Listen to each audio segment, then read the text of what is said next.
Deus abençoe muito você, seja muitíssimo bem-vindo ao 43º episódio do nosso podcast diário Bíblia em um Ano, aqui no meu canal youtube.com/Padre Adriano Zandoná. Hoje leremos Êxodo 25 e 26, Levítico 19 e o Salmo 119, do 1 ao 56. O Salmo 119, gente, algumas traduções 118, ele é muito grande. Então vai ficar como tarefinha, Salmo 119, do 1 ao 56 para você ler. Já anota aí para você não esquecer no final.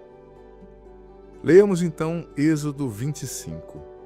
O Senhor disse a Moisés: Dize aos israelitas que me façam uma oferta.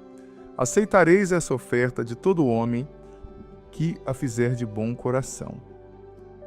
Eis o que aceitareis à guisa de oferta: ouro, prata, cobre, púrpura, violeta, escarlate e carmesim, linho fino, peles de cabra, peles de carneiro tingidas de vermelho, peles de golfinho, madeira de acácia, azeite para o candeeiro, aromas para o óleo de unção, para os incensos odoríferos, pedras de ônix e outras pedras para os cabochões do efode e do peitoral. Eles me farão um santuário, e habitarei no meio deles.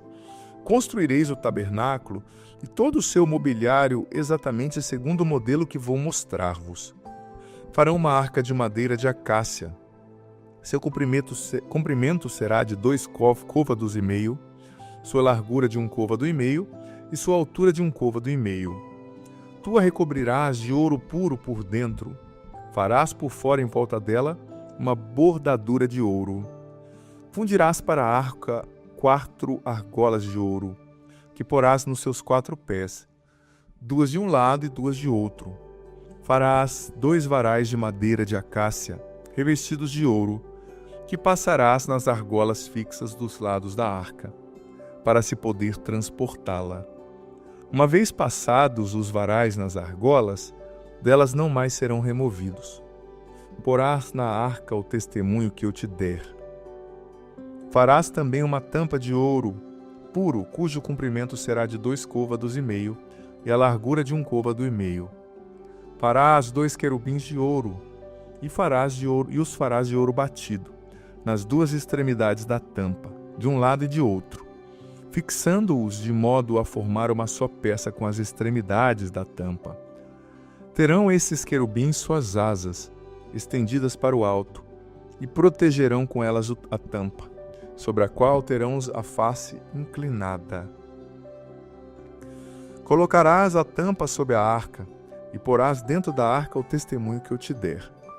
Ali virei ter contigo, e é de cima da tampa, do meio dos querubins que estão sob a arca da aliança, que te darei todas as minhas ordens para os israelitas. Farás uma mesa de madeira de acácia, cujo comprimento será de 2 côvados, a largura de 1 côvado e a altura de 1 côvado e meio. Tu a recobrirás de ouro puro e farás em volta dela uma bordadura de ouro. Farás em volta dela uma orla de 1 palmo de largura com uma bordadura de ouro recorrente ao redor. Farás para essa mesa 4 argolas de ouro, que fixarás nos 4 ângulos de seus pés. Essas argolas colocarás à altura da orla. Receberão os varais destinados a transportar a mesa. Farás de madeira de acácia, varais revestidos de ouro, que lhe servirão para o transporte da mesa. Farás de ouro puro os seus pratos, seus incensários, seus copos e suas taças, que servirão para as libações. Porás sobre essa mesa os pães da proposição, que ficarão constantemente diante de mim. Farás um candelabro de ouro puro, e o farás de ouro batido, com seu pedestal e sua haste. Seus cálices, seus botões e suas flores formarão uma só peça com ele.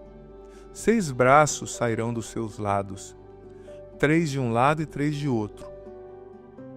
Num braço haverá 3 cálices em forma de flor de amendoeira, com um botão e uma flor. No outro haverá 3 cálices em forma de flor de amendoeira, com um botão e uma flor, e assim por diante para os 6 braços do candelabro. No próprio candelabro haverá 4 cálices em forma de flor e de amendoeira, com os seus botões e suas flores.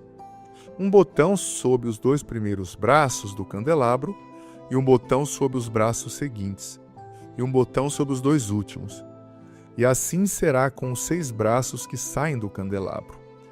Esses botões e esses braços formarão um todo com o candelabro, tudo formando uma só peça de ouro batido. Farás 7 lâmpadas, que serão colocadas em cima de maneira a alumiar à frente do candelabro. Seus espevitadores e seus cinzeiros serão de ouro puro. Será empregado um talento de ouro puro para confeccionar o candelabro e seus acessórios. Cuida que se execute esse trabalho, seguindo o modelo que te mostrei no monte. Êxodo 26. Farás o tabernáculo com 10 cortinas de linho, fino retorcido, de púrpura violeta, púrpura escarlate de carmesim, sobre as quais alguns querubins serão artisticamente bordados. Cada cortina terá 28 côvados de comprimento e 4 côvados de largura. Terão todas as mesmas dimensões. 5 dessas cortinas serão juntas uma à outra, e outras 5, e as 5 outras igualmente. Na orla da cortina que está na extremidade do primeiro grupo, porás os laços de púrpura violeta. Farás a mesma coisa na orla da cortina que remata o segundo grupo. Farás 50 laços para a primeira cortina e 50 para a extremidade da última cortina do segundo grupo, de modo que se correspondam. Farás também 50 colchetes de ouro, com os quais juntarás as 2 cortinas, a fim de que o tabernáculo forme um todo. Farás também cortinas de peles de cabra, para servirem de tenda sobre o tabernáculo. Farás 11 dessas cortinas. O comprimento de uma dessas cortinas será de 30 côvados, e sua largura de 4 côvados. As 11 cortinas terão todas as mesmas dimensões. Juntarás de uma parte 5 dessas cortinas, e 6 de outra parte, estando a cesta dobrada na parte dianteira da tenda. Porás 50 laços na orla de cada uma dessas cortinas que estão na extremidade de cada grupo. Farás 50 colchetes de bronze que introduzirás nos laços, e ajuntarás assim a tenda de modo que ela forme uma peça só. E como essas cortinas terão um excedente de comprimento, do que sobrar cairá sobre o lado posterior do tabernáculo. E o côvado excedente dos 2 lados, no comprimento das cortinas da tenda, cairá sobre cada um dos 2 lados do tabernáculo para cobri-lo. Farás para a tenda uma cobertura de peles de carneiro, tingidas de vermelho, e por cima de uma cobertura de peles de golfinho. Farás também para o tabernáculo tábuas de madeira de acácia, que serão colocadas verticalmente. O comprimento de uma tábua será de 10 côvados, e a largura de 1 côvado e meio. Cada tábua terá 2 encaixes, unidos um ao outro. Assim farás com todas as tábuas do tabernáculo. Farás, pois, para o tabernáculo 20 tábuas para o lado meridional ao sul. Porás sobre essas 20 tábuas 40 suportes de prata, 2 sobre cada tábua para os seus 2 encaixes. Para o segundo lado do tabernáculo ao norte, farás 20 tábuas, com 40 suportes de prata à razão de 2 por tábua. Para o fundo do tabernáculo ao ocidente, farás 6 tábuas. Para os ângulos do tabernáculo, fará 2 tábuas. Serão emparelhadas desde a base, formando juntas uma só peça até o cimo da primeira argola. Assim se fará com as 2 tábuas colocadas nos ângulos. Haverá, pois, 8 tábuas com seus suportes de prata, em número de 16, 2 sobre cada tábua. Farás depois 5 travessas de madeira de acácia para as tábuas de um dos lados do tabernáculo, 5 para as tábuas do segundo lado e 5 para as tábuas que estão do lado posterior do tabernáculo ao ocidente. A travessa central passará pelo meio das tábuas, de uma extremidade à outra. Recobrirás de ouro essas tábuas, lhes porás 3 argolas de ouro, por onde passarão as travessas, que recobrirás também de ouro. Levantarás o tabernáculo segundo o modelo que te foi mostrado sobre o monte.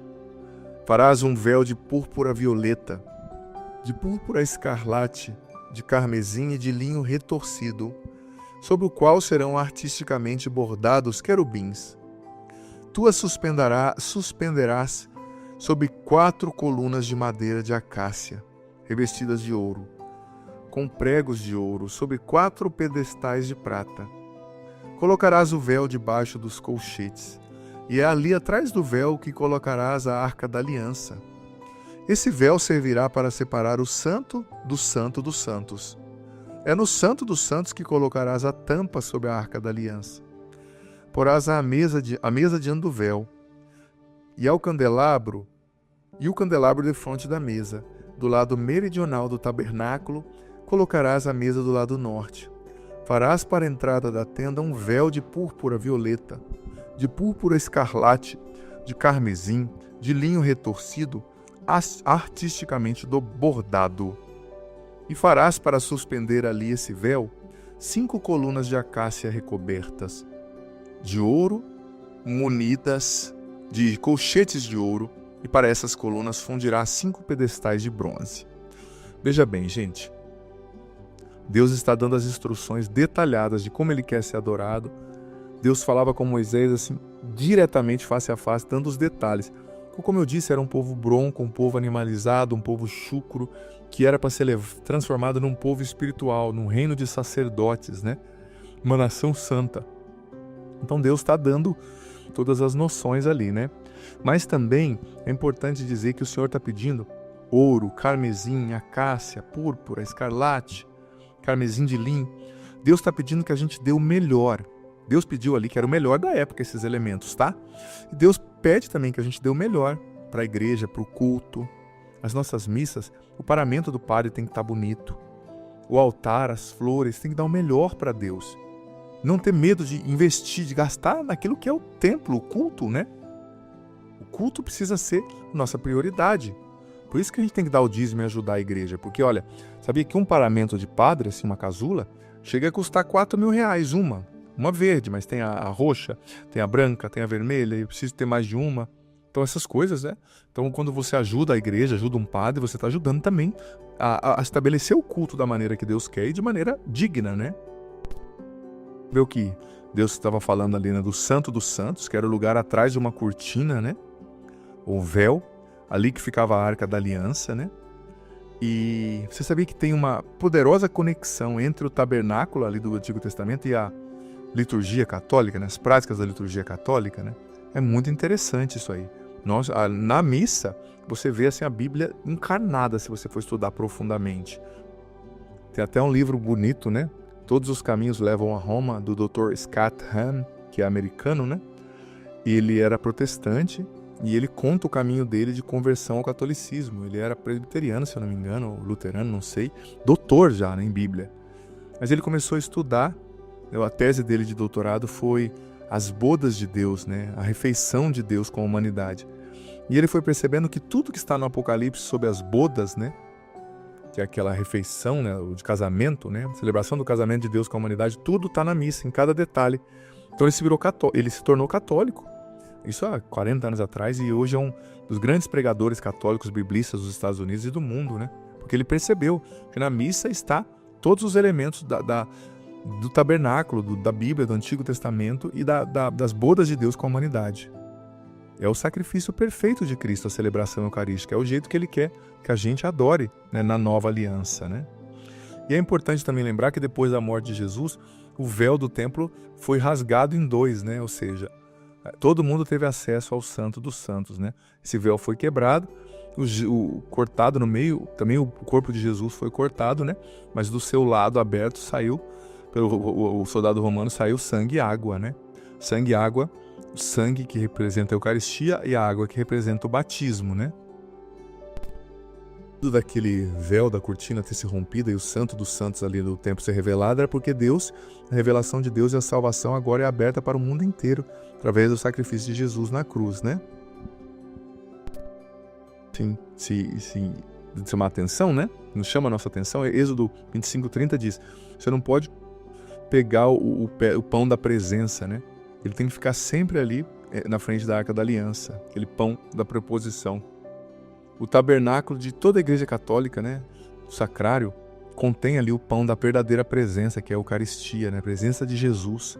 Sempre quando entrar na igreja, faça a genuflexão, coloque o seu joelho no chão, se você puder, um dos joelhos. Vá diante do sacrário, tenha reverência, não fique conversando dentro da igreja, né? Às vezes dentro da igreja as pessoas, parece uma feira, as pessoas ficam falando, né?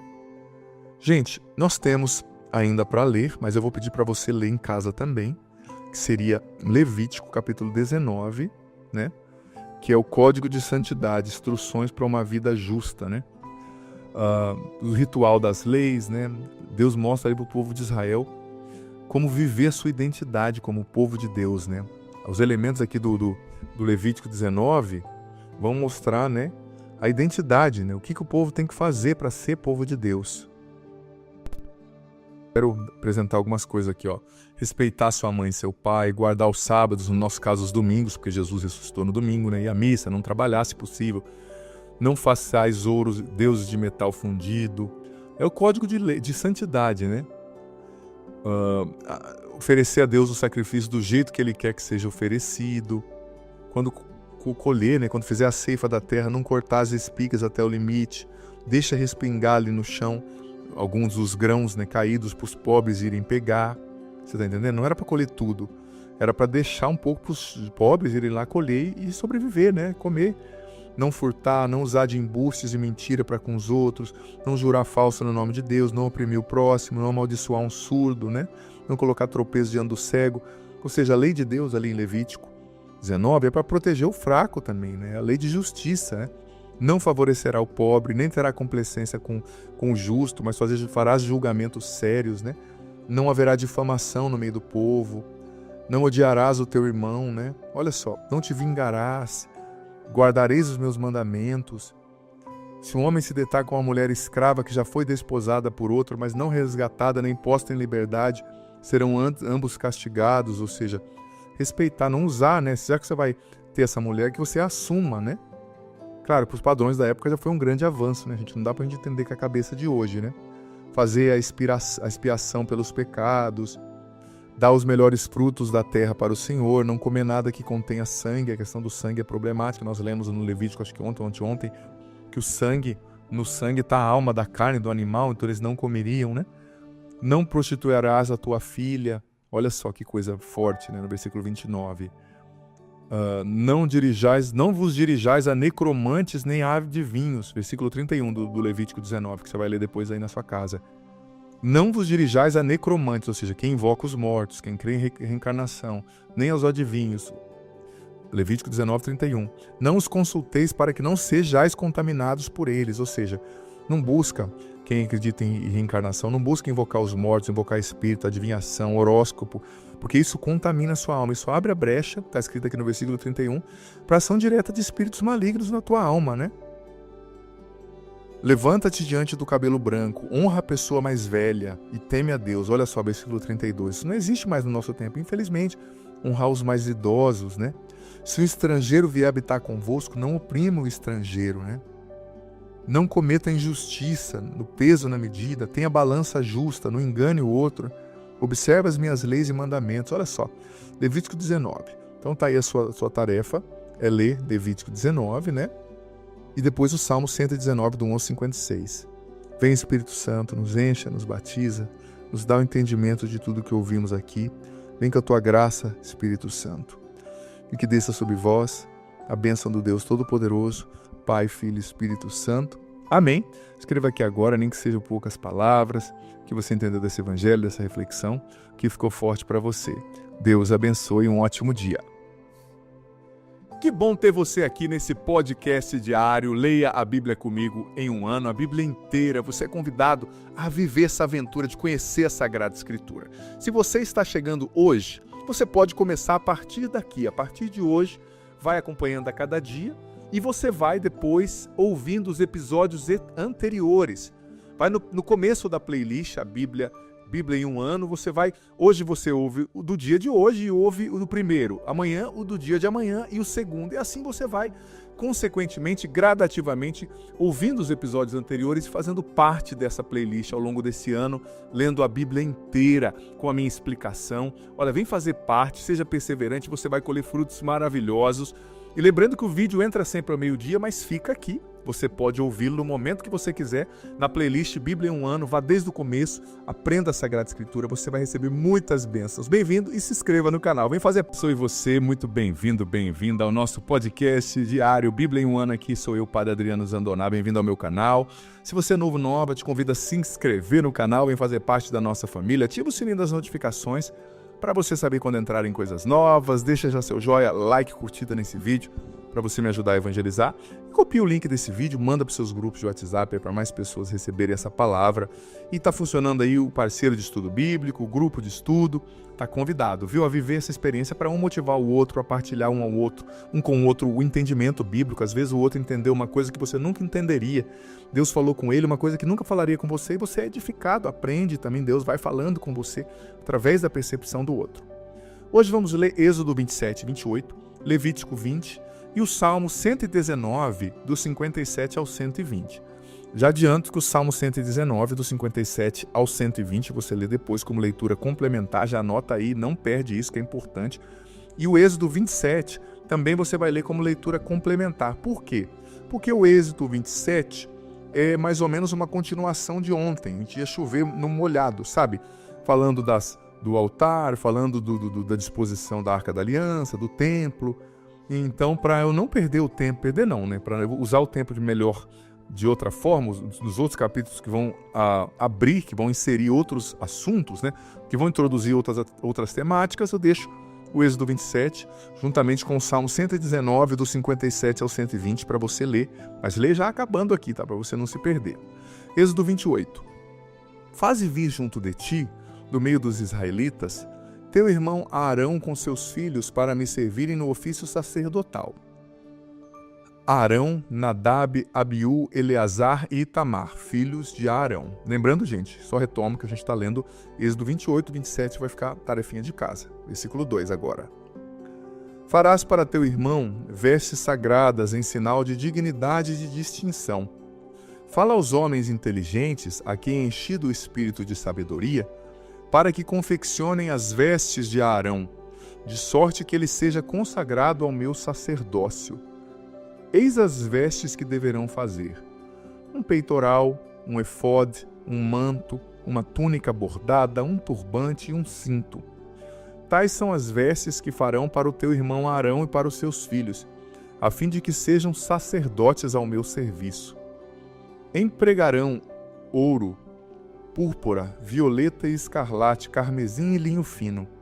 O efode será feito de ouro, de púrpura, violeta e escarlate, de carmesim e de linho fino retorcido, artisticamente tecidos.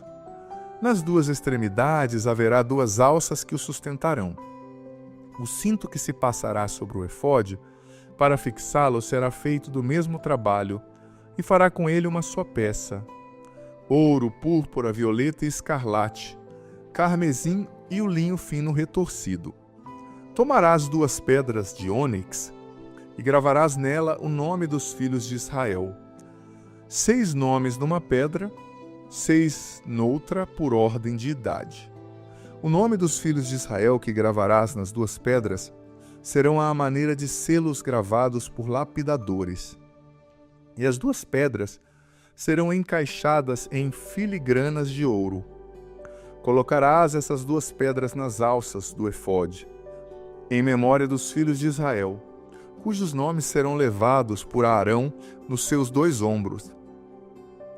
À guisa de memória diante do Senhor, farás engastes de ouro e 2 correntinhas de ouro puro, entrelaçadas em forma de cordões, que fixarás nos engastes. Farás um peitoral de julgamento, artisticamente trabalhado, do mesmo tecido que o efode, ouro, púrpura, violeta e escarlate, carmesim e linho fino retorcido. Será quadrado, dobrado em 2, do comprimento de 1 palmo e de largura de 1 palmo. Tu o guarnecerás com 4 fileiras de pedrarias. Primeira fileira, um sardio, um topázio e uma esmeralda. Segunda fileira, um rubi, uma safira e um diamante. Terceira fileira, uma opala, uma ágata e uma ametista. Quarta fileira, um crisólito, um ônix e uma jaspe. Serão engastadas em uma filigrana de ouro. E correspondendo aos nomes dos filhos de Israel, serão em número de 12, e em cada uma será gravado o nome de uma das tribos de Israel, à maneira de um sinete. Farás também para o peitoral correntinhas de ouro puro, entrelaçadas em forma de cordões. Farás ainda para o peitoral 2 anéis de ouro, que fixarás em suas extremidades. Passarás os 2 cordões de ouro nos 2 anéis, e preencherás as suas 2 pontas nos 2 colchetes, unindo-os nas 2 alças do efode para o lado da frente. Farás ainda 2 anéis de ouro que fixarás nas 2 extremidades do peitoral, na sua orla interior aplicada contra o efode. E, enfim, 2 outros anéis de ouro que fixarás na parte dianteira, por baixo das 2 alças do efode, à altura da junção no cinto do efode. Serão presos os anéis do peitoral aos do efode, por meio de uma fita púrpura violeta, a fim de que o peitoral se fixe sobre a cintura do efode, e assim não se separe deles. Desse modo, entrando no santuário, Arão levará sobre o seu coração os nomes dos filhos de Israel, gravados sobre o peito do julgamento, como memorial perpétuo diante do Senhor. No peitoral do julgamento porás o Urim e o Tumim, para que estejam sobre o peito de Arão, quando ele se apresentar diante do Senhor. Assim Arão levará constantemente sobre o seu coração diante do Senhor o julgamento dos israelitas. Farás o manto do efode inteiramente de púrpura violeta. Haverá no meio uma abertura para a cabeça, e em volta uma orla tecida, que será como a abertura de um colete, para que não se rompa.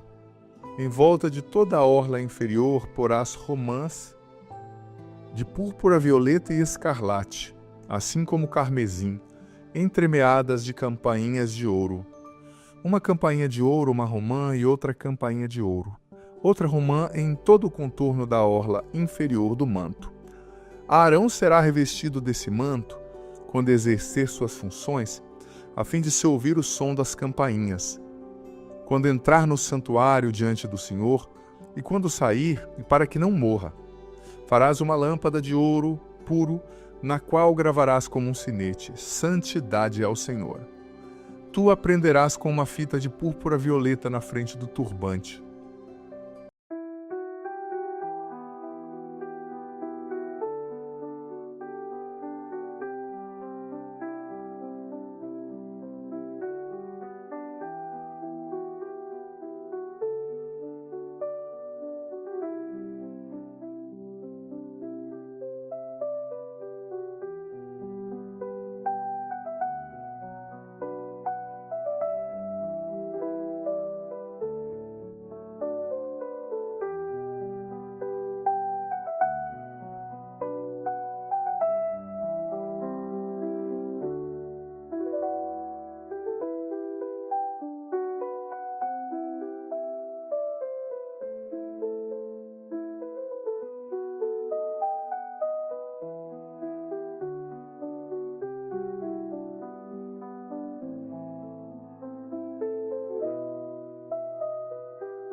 estará na fronte de Arão, que levará assim a carga das faltas cometidas pelos israelitas, na ocasião de algumas santas ofertas que possam apresentar. Estará continuamente na sua fronte, para que os israelitas sejam aceitos pelo Senhor. Fará uma túnica de linho, um turbante de linho e um cinto bordado. Fará túnicas para os filhos de Arão, cinto e tiaras em sinal de dignidade e de distinção. Revestirás desses ornamentos teu irmão Arão e seus filhos e os ungirás. E os empossarás e os consagrarás, a fim de que sejam sacerdotes ao meu serviço. Tu lhes farás também para cobrir a sua nudez calções de linho, que irão da cintura até as coxas. Arão e seus filhos os levarão quando entrarem na tenda da reunião, ou quando se aproximarem do altar, para fazer o serviço do santuário, sob a pena de incorrerem numa falta mortal. Essa é a lei perpétua para Arão e sua posteridade. Veja bem, lemos agora Êxodo 28, falando sobre as vestes sacerdotais. Deus mostrando como Ele quer que o culto seja, como Ele quer que o sacerdote se porte, né? Cada veste ali do sacerdote tinha um sentido, né? É sinal da santidade de Deus. Você sabe que as vestes litúrgicas, elas não diminuíam a individualidade do padre, né? Do sacerdote. Mas hoje também, né? Mas elas mostram a riqueza de Jesus Cristo, né? O sacerdote que revela, que vive para sempre. No padre, nas vestes do padre, o padre está revelando que ele representa alguém que é maior do que ele mesmo. Não está matando a sua individualidade, sua pessoalidade, mas está revelando, né, alguém muito maior, né, maior que ele mesmo. Outra coisa também, as vestes litúrgicas naquela época revelavam o quê? A sacralidade da liturgia e a beleza de Deus. E hoje também, né? As vestes do padre representam a beleza de Deus. Quando o sacerdote naquela época ia até Deus, ele não ia somente levando a sua vida, mas ele era o representante de todo o povo de Israel. Hoje também o sacerdote ele celebra a missa, né? Pela salvação de todos, levando a sua paróquia, a sua vida, todos no sacrifício da Eucaristia, que é a maior oração que existe, né? A missa é o culto, todo esse culto litúrgico do Antigo Testamento está aperfeiçoado, cumprido e planificado na missa, né? Você vê também outra coisa linda, que o padre ele carregava pedras no seu coração, no seu peito, né, onde estava escrito o nome das 12 tribos de Israel. O coração dele tinha ali os israelitas, né? Trazia no coração o nome do seu povo, de cada um do seu povo, de cada tribo. Isso mostra, né, o verdadeiro chamado de nós padres, né? Um padre é chamado a ser um pai que carrega o nome dos seus filhos e das suas filhas no seu coração, né? Sempre quando ele se aproxima de Deus, ele leva o nome dos filhos e das filhas no seu coração, né? O coração de um padre é um coração de um pai, né? O padre é chamado a ser pai. Ele não é um solteirão, ele é um pai de uma multidão, né? Gente, é isso. A gente tem que respeitar e amar a liturgia. Eu te dou uma tarefa hoje. Por favor, estude a missa, tente entender cada elemento da missa, tente entender cada gesto que o padre faz, porque a missa é sagrada. Cada padre é sagrado, respeite o padre, não bagunce com o padre. Se ele está pecando, se ele está fazendo um escândalo público, fale com o bispo dele, mas na discrição, para que o superior dele resolva a situação. Cada padre é sagrado. Quem bagunça com o padre, quem prejudica um padre, quem tenta um padre, no caso uma pessoa que quer tirar o padre do sacerdócio, no caso uma mulher, está pecando gravemente contra Deus e vai ser punido por isso. Então tem que respeitar o sacerdote, ver como sagrado, né? Gente, a nossa próxima leitura de hoje é do livro do Levítico. É uma continuação também de ontem, mas eu vou tentar ler. Levítico 20, falando das proibições, da lei moral que nós vimos ontem. Essa lei vai ser levada a um estágio mais intenso aqui. E você vai ver que haverá, como eu disse, gente, haverá aqui punições de morte, tá? Da parte da lei de Deus. Mas como eu disse, há mais de 3.000 anos atrás, o povo, gente, não tinha noção de civilidade, não tinha lei, era um povo animalizado, bruto, bronco, provinciano. Então era a linguagem que eles entenderiam, eles não seriam formados, eles não entenderiam, não aceitariam, não mudariam de vida se não fosse numa linguagem dura, numa lei dura como essa. Então não queremos entender uma lei que veio para educar um povo há 3.000 anos atrás como se fosse hoje, né? Passamos tenhamos essa compreensão, né? Que é uma lei para outro tempo, para outro povo que precisava ser dura. Levítico 20. O Senhor disse a Moisés: dirás aos israelitas: todo israelita ou estrangeiro que habita em Israel, que sacrificar, matar um dos seus filhos ao deus Moloque, será punido de morte. O povo da terra o apedrejará. Eu voltarei o meu rosto contra ele, e o cortarei do meio do meu povo, porque manchou o meu santuário e profanou o meu santo nome, matando um dos seus filhos a Moloque. Se o povo da terra não se importar por esse homem, ter dado um dos seus filhos a Moloque e não o matar, eu voltarei meu rosto contra ele e contra a sua família, e o cortarei do meio do meu povo, do seu povo, com todos aqueles que se prostituem como ele, prestando culto a Moloque. Se alguém se dirigir aos necromantes que invocam os mortos, ou os adivinhos para fornicar com eles, voltarei meu rosto contra esse homem e o cortarei do meio do meu povo. Santificai-vos, sede santos, porque eu, o Senhor vosso Deus, porque eu sou o Senhor vosso Deus. Observai minhas leis e praticai-as. Eu sou o Senhor que vos santifico. Quem amaldiçoar seu pai ou sua mãe será punido de morte. Amaldiçoou seu pai ou sua mãe, levará sua culpa. Se um homem cometer adultério com uma mulher casada, com a mulher de seu próximo, o homem e a mulher adúlteros serão punidos de morte. Se um homem dormir com a mulher do seu pai, descobrindo assim a nudez do seu pai, serão ambos punidos de morte, levarão a sua culpa. Se um homem dormir com a sua nora, serão ambos punidos de morte. Isso é uma ignomínia, e eles levarão a sua culpa. Se um homem dormir com outro homem, como se fosse uma mulher, ou vice-versa, ambos cometerão uma coisa abominável e serão punidos de morte e levarão a sua culpa. Se um homem tomar por mulheres a filha e a mãe, cometerá um crime. Serão queimados no fogo o homem e as mulheres, para que não haja tal crime no meio de vós. Se um homem tiver relações carnais com um animal, será punido de morte, e matareis também um animal. Se uma mulher se aproximar de um animal e se prostituir com ele, será morta juntamente com o animal. Serão mortos e levarão sua iniquidade. Se um homem tomar a sua irmã, filha de seu pai ou de sua mãe, e vir a sua nudez, e ela vir a sua, isso é coisa infame. Serão exterminados sob os olhos dos seus compatriotas. Descobriu a nudez de sua irmã, levará a sua iniquidade. Se um homem dormir com uma mulher durante o tempo da sua menstruação e vir a sua nudez, descobrindo o seu fluxo e descobrindo-o ela mesma, serão ambos cortados do meu povo.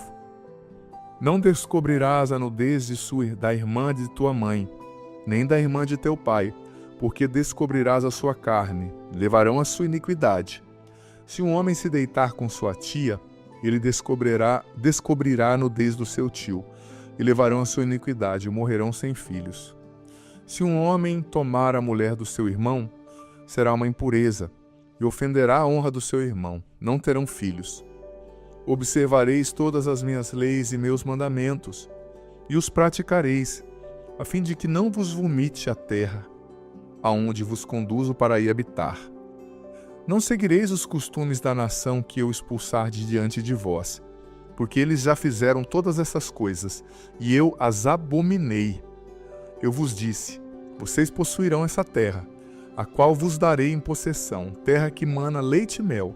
Eu sou o Senhor vosso Deus, que vos separei dos outros povos.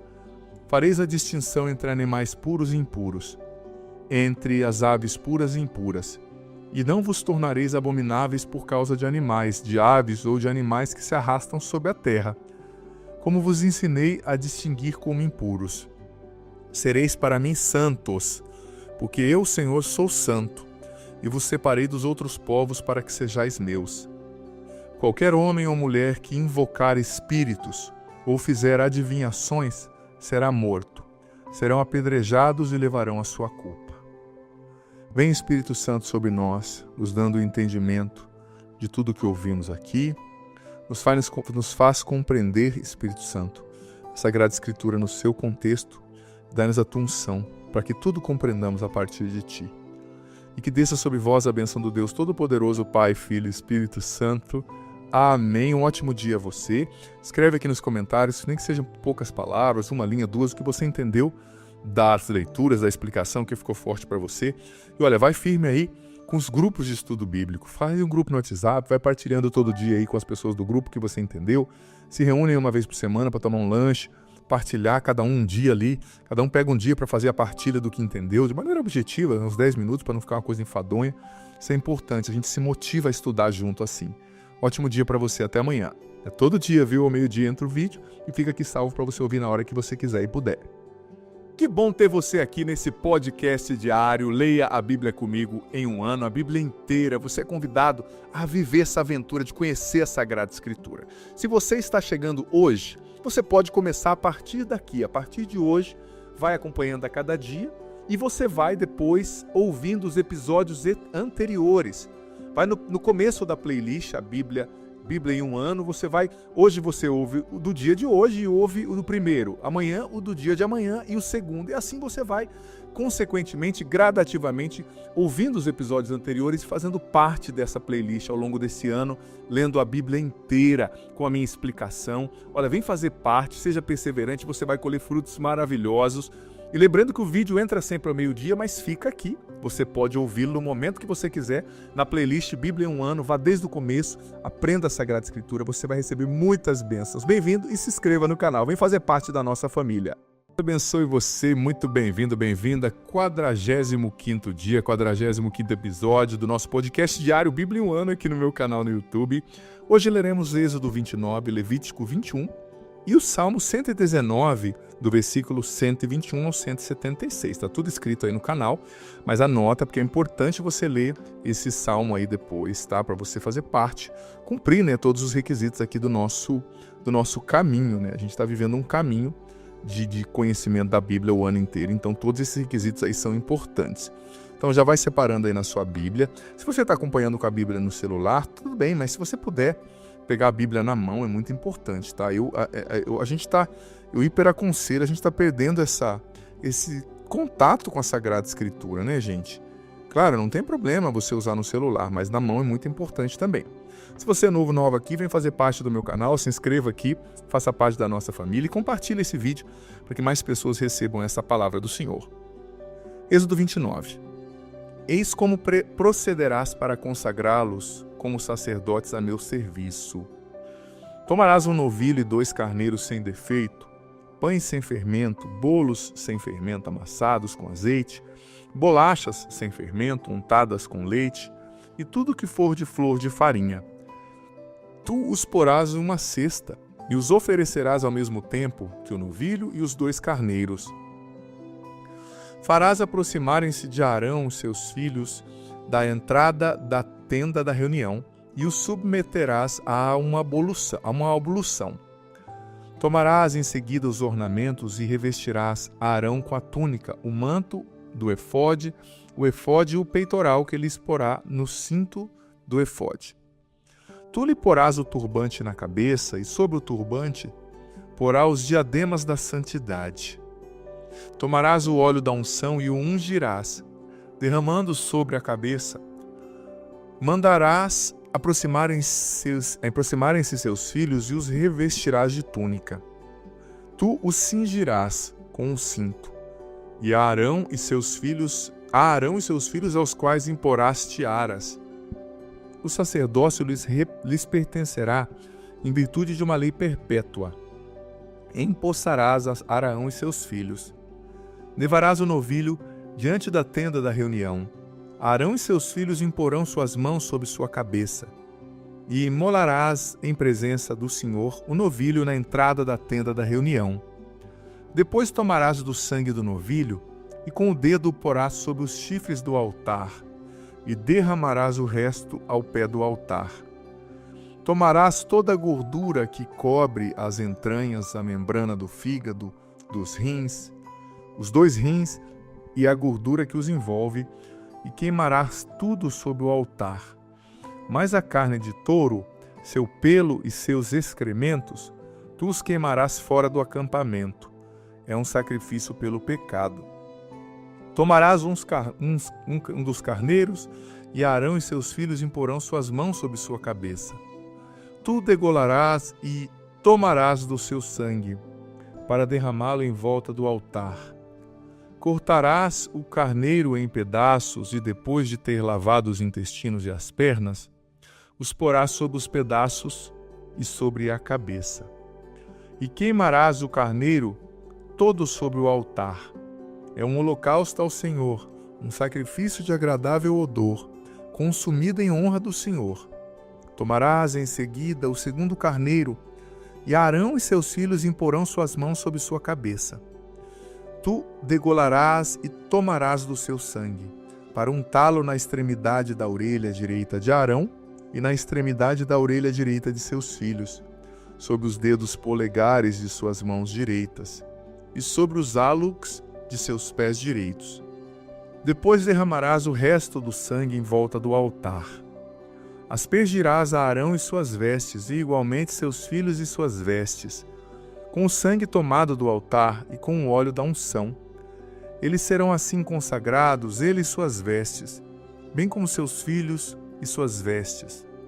Tomarás tudo o que é gordura no carneiro, a cauda, a gordura que envolve as entranhas, a membrana do fígado, os 2 rins, e a gordura que os envolve, e a coxa direita, porque é o carneiro da investidura. Tomarás ainda na cesta de pães sem fermento, colocada diante do Senhor, um pão, um bolo e uma bolacha. Depositarás tudo isso nas palmas das mãos de Arão e de seus filhos, e os oferecerás agitando-os como oblação diante do Senhor. Tu os retomarás em seguida de suas mãos, e os queimarás no altar sobre o holocausto. Esse é um sacrifício de agradável odor apresentado ao Senhor, um sacrifício pelo fogo do Senhor. Tomarás o peito do carneiro de inauguração de Arão e o oferecerás agitando-o como oblação diante do Senhor. Essa será a tua porção. Consagrarás então o peito da oferta agitada e a perna da oferta reservada. Todas as partes agitadas e reservadas do carneiro de inauguração que são destinadas a Arão e seus filhos. Esse será um direito perpétuo devido a Arão e seus filhos pelos israelitas. E essa é uma oferta reservada, aquela que os israelitas terão de tomar de seus sacrifícios pacíficos. Uma reserva que devem ao Senhor. Os ornamentos sagrados de Arão servirão para seus filhos depois dele, que os vestirão quando se lhes der a unção e forem empossados. Aquele que dentre os seus filhos, que for sumo sacerdote em seu lugar, e que penetrar na tenda da reunião para o serviço do santuário, os levará durante 7 dias. Tomarás o carneiro de inauguração e farás cozer sua carne em um lugar santo. Arão e seus filhos comerão a sua carne, e o pão que está na cesta à entrada da tenda da reunião. Comerão o que tiver sido utilizado para expiação, quando de sua tomada de posse e sua consagração. Estrangeiro algum comerá deles, porque são coisas santas. Se sobrar ainda carne da vítima de inauguração, ou do pão até o dia seguinte, queimarás o resto. Não serás comido, porque é uma coisa santa. Quanto a Arão e seus filhos, farás como te ordenei. Empregarás 7 dias em sua tomada de posse. Cada dia imolarás um novilho em sacrifício expiatório pelo pecado. Por esse sacrifício expiatório tirarás o pecado do altar, e tu lhe farás uma unção para consagrá-lo. A expiação do altar se fará durante 7 dias, e consagrarás esse altar, que se tornará coisa santíssima, e tudo que o tocar será consagrado. Eis o que sacrificarás permanentemente sobre o altar: 2 cordeiros de 1 ano em cada dia. Oferecerás um desses cordeiros pela manhã e o outro entre as 2 tardes. Com o primeiro cordeiro oferecerás a 10ª parte de um efá de flor de farinha amassada, com 1/4 de hin de óleo de olivas esmagadas e como libação de 1/4 de hin de vinho. Entre as 2 tardes oferecerás o segundo cordeiro, acompanhado de uma oferta e de uma libação, semelhantes à da manhã. Esse é um sacrifício de agradável odor consumido pelo fogo, em honra do Senhor. Esse holocausto será perpétuo e será oferecido em todas as gerações futuras, à entrada da tenda da reunião, diante do Senhor, onde virei a voz para falar contigo. É nesse lugar que darei entrevista aos filhos de Israel, e ele será consagrado pela minha glória. Consagrarei a tenda de reunião e o altar, consagrarei igualmente a Arão e seus filhos, para que sejam sacerdotes a meu serviço. Habitarei no meio dos israelitas e serei o seu Deus. Saberei então que eu, o Senhor, sou o seu Deus, que os tirou do Egito para habitar entre eles. Eu sou o Senhor, seu Deus. O de hoje fala sobre a consagração dos sacerdotes. Eu te faço uma pergunta. Você já foi em alguma ordenação de padre, da Nova Aliança, padre católico? É muito linda, gente. Cada momento da ordenação representa algo. Tem um momento que o padre deita no chão, o diácono, né? Significando que ele morreu ali, fica no chão, e quem levanta nele é o Cristo. Sabe, é muito bonito. Mais uma vez está falando do sacerdote, falando das roupas dos sacerdotes, né? E é importante saber que todo sacerdote é chamado a ser santo e a viver de forma diferente, né, gente? O sacerdote não é um solteirão, não é uma pessoa mal resolvida, é uma pessoa que se casou com Deus, se casou com a eternidade, né? E claro, muitas vezes a gente ouve sobre pecados de padre, né, os discípulos de Cristo, que acabam falhando contra não honrar a Deus e não compreender a dignidade da sua própria missão, né? Como a gente, muitas vezes, os leigos também, muitas vezes, né, falham, a gente tem que rezar pelos padres, gente, para que eles vivam vidas santas, né? Correspondam aos chamados de Jesus, reze por nós padres, né? Para que eles conduzam o povo à santidade, né? Muitas vezes existem padres que pecam, sim. É triste, mas existe. Mas não está certo, não é isso que Deus quer. A gente tem que conduzir os padres, rezar pelos padres para que eles sejam santos. Agora vamos lá, vou falar um pouquinho das vestes sacerdotais no Antigo Testamento, né? O efode, que era como uma estola inteira que eles usavam, né? Era feito de linho com ouro, azul, púrpura e escarlata. Estendia-se na frente e para trás do corpo, né? E era apertadinho no ombro, assim. A faixa ou cinto, né? Que tinha no efode também. Usava um calção embaixo, um peitoral com pedras, né? Das 12 tribos de Israel ali, né? Representando as 12 tribos de Israel, como eu falei. Usava um manto azul. Usava um turbante ou uma mitra, que é o que o bispo usa hoje, né? Representação.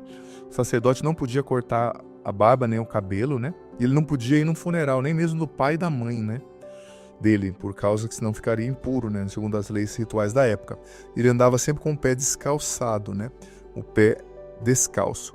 E os sacerdotes, isso do Antigo Testamento aqui que nós lemos. Agora o sacerdote da Nova Aliança, a gente usa na missa a túnica, né? Ou a alva.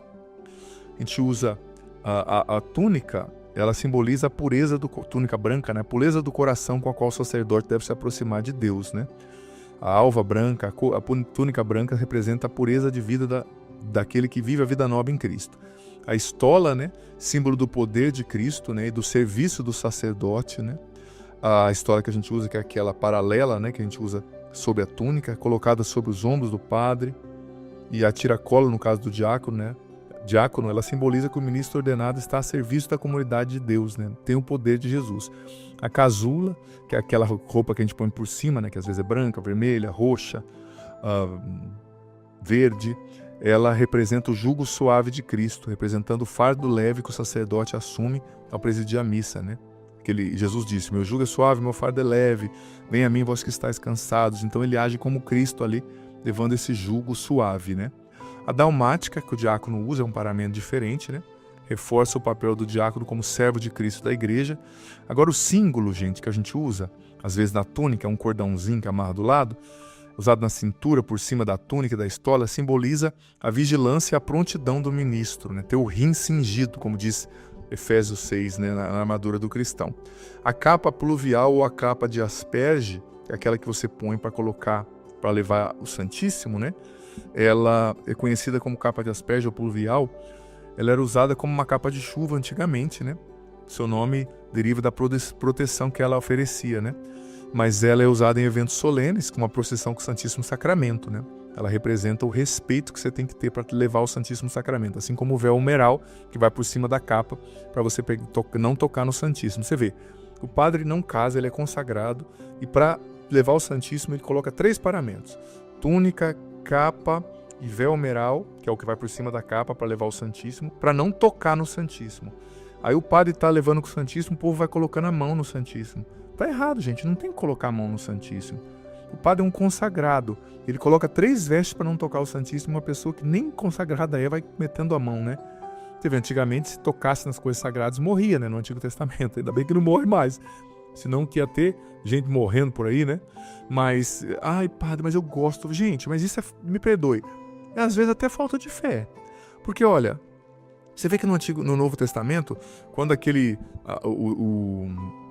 o chefe dos romanos lá, né, o centurião, chegou em Jesus, meu servo está doente. Jesus disse, pode ir, ele está curado. O homem acreditou na palavra dele, foi embora, chegou lá, o servo estava curado. Aí Jesus louvou a fé daquele centurião, que falou, olha, ele não precisou tocar, ele não precisou ir lá e eu tocar no servo dele, ele veio tocando para ele acreditar. Ele acreditou na minha palavra e a cura foi feita, então todo mundo vai saber dessa fé desse pagão no mundo inteiro, está escrito no Evangelho. Ou seja, a gente não precisa tocar, não é você tocar no Santíssimo que vai curar você, não é você tocar no Santíssimo que vai fazer a oração ser mais forte. A gente tem que ter respeito com as coisas sagradas. Eu, sinceramente, eu vou ser sincero, eu não falo mais, porque eu cansei, né? Eu explicava quando eu era padre novo, o povo coloca a mão... Pensa no que eu estou te falando, olha. A gente é consagrado, a gente coloca 3 paramentos, a gente não casou, a gente é ordenado padre para não tocar no Santíssimo, né? Então tem que ter respeito com as coisas sagradas. Eu não vou falar porque você fala, as pessoas vão de conta que não entendeu, elas ouvem o que elas querem, né? Mas está errado. Toque com a sua fé. Acredite, não é você relar no Santíssimo. Isso parece uma coisa meio provinciana, meio barroca, meio até curandeirismo, né? Eu tenho que relar e colocar 3 vezes a mão. Não, a fé não é assim que funciona, né? Jesus não trabalha assim pelo fato de você tocar ou não, né? Isso está parecendo mais com toque, né? Transtorno obsessivo compulsivo. Vamos lá então. Levítico 21 para encerrar. O Senhor disse a Moisés, dize aos sacerdotes, filhos de Arão o seguinte, ninguém será considerado como impuro no meio do meu povo por causa de um morto, exceto quando se trate de seu parente próximo, mãe, pai, filho, filha, irmão. Irmã virgem que não se casou e vive junto dele, por ela poderá contaminar-se. Ele, sendo chefe no meio do seu povo, não se tornará impuro para não se profanar. Os sacerdotes não rasparão a cabeça, nem os lados da barba, e não farão incisões na sua carne. Serão santos para o seu Deus, não profanarão o seu nome, porque oferecem ao Senhor os sacrifícios consumidos pelo fogo. O pão do seu Deus serão santos. Não desposarão uma mulher prostituída ou desonrada, nem uma mulher repudiada pelo marido, porque são santos para o seu Deus. Terás, pois, o sacerdote por santo, porque ele oferece o pão do teu Deus. Ele será santo para ti, porque eu, Senhor, que vos santifico, sou santo. Se a filha de um sacerdote se desonrar pela prostituição, desonrará seu pai e será queimada no fogo. O sumo sacerdote, superior aos seus irmãos, sobre cuja cabeça se derramou o óleo da unção, e que foi estabelecido para revestir as vestes sagradas, não descobrirá sua cabeça, e não rasgará suas vestes. Não se aproximará de morto algum, e não se contaminará por seu pai, nem por sua mãe. Não sairá do santuário do seu Deus, e não o profanará, porque o óleo da unção do seu Deus está sobre ele com o diadema. Eu sou o Senhor. Tomará por mulher uma virgem. Não desposará nem viúva, nem mulher repudiada, nem mulher prostituída ou desonrada, mas desposará uma virgem do meio do seu povo. Não desonrará sua linhagem no meio do seu povo, porque sou eu, o Senhor, que o santifico. O Senhor disse a Moisés, dize a Arão o seguinte, por todas as gerações que têm algum defeito físico, oferecerá o pão do seu Deus. Homem algum, de tua linhagem, por todas as gerações que têm algum defeito físico, oferecerá pão ao seu Deus. Desse modo serão excluídos todos aqueles que tiverem uma deformidade, cegos, coxos, mutilados, pessoas de membros desproporcionais, ou tenham uma fratura no pé ou na mão, corcundas ou anões, ou que tiverem uma mancha no olho, ou sarna, ou uma inflamação, ou os testículos esmagados. Homem algum da linhagem de Arão, o sacerdote que for deformado, oferecerá os sacrifícios consumidos pelo fogo. Sendo vítima de uma deformidade, não poderá aposentar-se para oferecer o pão do seu Deus, mas poderá comer o pão do seu Deus, proveniente das ofertas santíssimas e das coisas santas. Não se aproximará, porém, do véu nem do altar, porque é deformado. Não profanará meus santuários, porque eu sou o Senhor que os santifico. Tais foram as palavras de Moisés a Arão e a seus filhos, bem como a todos os israelitas. Veja bem, falando do sacerdote, que assim como o cordeiro ofertado tinha que ser perfeito, o sacerdote também tinha que ter, naquela época, para os padrões do culto daquela época, a perfeição, a física também. Gente, naquela época o padre casava, mas o padre da nova aliança, ele não casa, porque Jesus não casou e ele é um outro Cristo. Não é razão, ele para dividir dentro da igreja. Tem gente que sai falando tanta bobeira, não tem fundamento histórico, intelectual, nenhum. Sabe, o sacerdote, ele reproduz a vida de Cristo. Cristo não casou, ele vive somente para a sua missão. Ele é casado com a eternidade, Você pode se aprofundar mais sobre isso. Mas desde o primeiro século, no concílio de Elvira, os concílios mais particulares ali na Espanha, por exemplo, já se falava do celibato. Não é que depois do século XI foi elevado à categoria de lei eclesiástica, Mas o padre, ele vive uma vida muito diferente, muito especial. E nós seguimos o Cristo, que foi celibatário, Não se casou. Por muitas outras razões que eu poderia apontar, essa é uma delas, Enfim, a gente fala sobre isso um outro dia. Que Deus sobre você a bênção do Senhor, Pai, Filho e Espírito Santo. Amém. Escreve aqui o que você entendeu, o que ficou forte para você. Deus abençoe. Que bom ter você aqui nesse podcast diário. Leia a Bíblia comigo em um ano, a Bíblia inteira. Você é convidado a viver essa aventura de conhecer a Sagrada Escritura. Se você está chegando hoje, você pode começar a partir daqui. A partir de hoje, vai acompanhando a cada dia e você vai depois ouvindo os episódios anteriores. Vai no começo da playlist, a Bíblia em um ano, hoje você ouve o do dia de hoje e ouve o do primeiro, amanhã o do dia de amanhã e o segundo, e assim você vai, consequentemente, gradativamente, ouvindo os episódios anteriores e fazendo parte dessa playlist ao longo desse ano, lendo a Bíblia inteira, com a minha explicação. Olha, vem fazer parte, seja perseverante, você vai colher frutos maravilhosos. E lembrando que o vídeo entra sempre ao meio-dia, mas fica aqui. Você pode ouvi-lo no momento que você quiser, na playlist Bíblia em um ano. Vá desde o começo, aprenda a Sagrada Escritura, você vai receber muitas bênçãos. Bem-vindo e se inscreva no canal. Vem fazer parte da nossa família.